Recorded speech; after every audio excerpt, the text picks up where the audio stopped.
Hi, I'm Benjamin Ivy, and welcome to my classroom.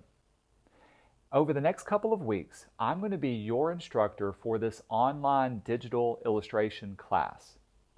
Digital illustration is something that I'm really passionate about.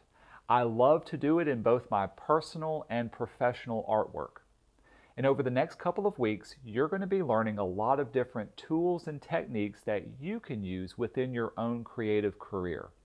And hopefully, I can pass this passion on to you.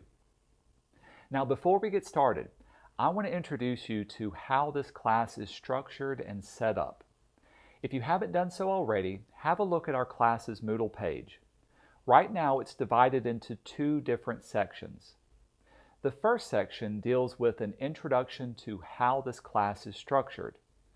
In there, I'll talk about how I do grading, how to turn in work, and other things that'll make it successful for the rest of the semester for you. Pay close attention to what I'm looking for. In the second section, I'll talk about the technology requirements for this class. We'll cover your computer, the software, and the tablet that you'll need in order to do all of the projects and assignments.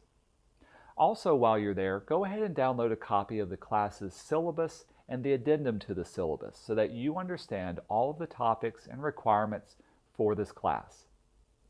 The final thing I want you to do is to take the introduction and syllabus quiz. Now, don't worry, this quiz is not for a grade, and you can take it as many times as you need. This quiz is simply going to cover all the information that I talk about in these introductory areas. It's my way of making sure you understand exactly what I'm looking for and exactly how this class is going to be set up for the rest of this term. As always, if you have any problems or questions, please feel free to contact me. I want to make sure you are successful at this class. Again, I'm very excited to teach this, and I can't wait to see what works you've created. So let's get started.